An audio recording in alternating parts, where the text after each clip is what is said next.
Today's proverb is about innocence. It says, "Start children off on the way they should go, and even when they are old, they will not turn from it." This is interesting because today we also saw a verse from Shri Mataji. She says, "Innocence is the basis of everything." It is the quality of the divine child who sees truth clearly without distortions. Purity is what allows us to receive the divine vibration. So the innocence and purity of a child is what allows them to be open to the truth. And Shri Mataji is telling us that we have to cultivate that purity. It's not just about being naive, but it's about being free from impurities, free from ulterior motives, free from all the conditionings that we have received. It is only then that we can see life with a fresh perspective, with clear and non-judgmental perception. Purity is also about keeping ourselves clean internally, not allowing negative thoughts and emotions to corrupt us. It is only when we are pure that we can receive wisdom. Otherwise, it remains as mere intellectual knowledge. So just like Proverbs says, wisdom cannot be acquired with a corrupt heart. Shri Mataji also tells us that purity is essential for the awakening of Kundalini and for our connection with the divine. It is only in a pure heart that wisdom can flourish. In the beginning was the Word, and the Word was with God, and the Word was God. This is the first verse of the Gospel of John, and it is also the essence of what Shri Mataji Nirmala Devi, the founder of Sahaja Yoga, has come to share with us about the nature of reality.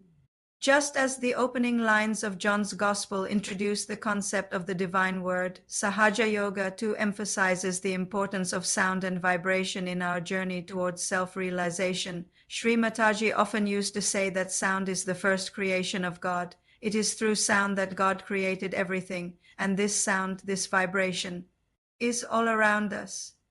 It is in the air we breathe, the water we drink, and even in the food we eat. All these things are full of this divine vibration. If we can tune ourselves to the frequency of this sound, then we can connect with the source of all creation. This is why chanting and mantra meditation are such powerful tools in Sahaja Yoga. When we chant or meditate on a mantra, we are focusing our minds on the divine sound, the vibration that permeates all of creation. By doing so, we open ourselves up to the possibility of experiencing the divine, the ultimate reality of our being. The fear of the Lord is the beginning of knowledge. This is what Proverbs tells us. But what does Shri Mataji have to say about knowledge?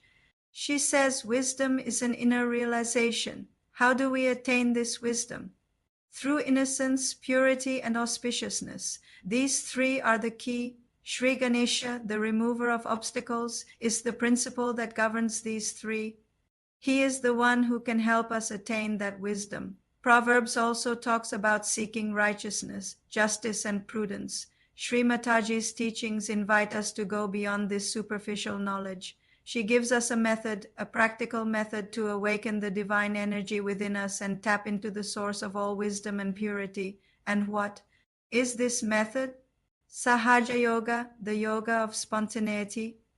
In Proverbs, foolishness is associated with the absence of fear of the Lord. Shri Mataji says that when we are in touch with our true nature, we become spontaneous, innocent, pure, and auspicious. So the absence of fear of the Lord and foolishness are two different states of being. One can attain wisdom and move towards righteousness and justice by understanding and experiencing these three qualities: innocence, purity, and auspiciousness. The path of wisdom and auspiciousness. We have seen that the book of Proverbs speaks of a life of righteousness and justice to achieve prudence. Shri Mataji, a spiritual master, also emphasizes the importance of wisdom and auspiciousness, but from a different perspective. For Shri Mataji, wisdom is not just intellectual, it is a living perception of truth.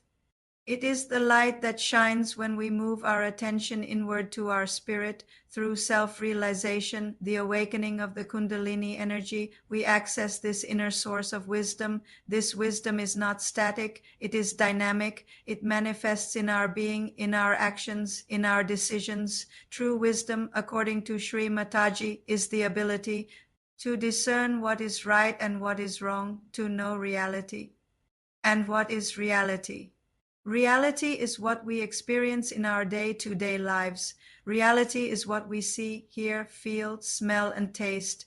If we are not connected to our true nature, we will identify with these experiences and make them the basis of our understanding. But when we realize our true potential, then we begin to see the world in a new light.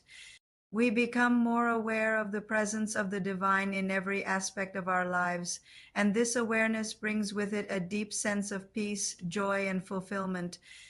In Shri Mataji's teachings, one divine figure stands out as the epitome of innocence and pure wisdom, Shri Ganesha. Shri Ganesha, the elephant-headed god of the Hindu pantheon, is revered as the remover of obstacles, but more profoundly, he represents the Muladhara chakra located at the base of the spine, which governs innocence, primordial wisdom, and purity. Shri Mataji, Shri Ganesha is the very principle of innocence within us. When innocence is established, there is no fear, no lust, no greed. It is the purest and most auspicious state. She teaches that cultivating the quality of Shri Ganesha within us is fundamental for our spiritual growth. He is the one who protects us from negative influences and helps us to maintain our innocence and purity. By activating and respecting the principle of Shri Ganesha within us, we strengthen our spiritual foundation and our capacity for discernment and wisdom. While Proverbs does not mention Shri Ganesha directly, the emphasis on purity, innocence, and the pursuit of a righteous path resonates with the essence of Shri Ganesha.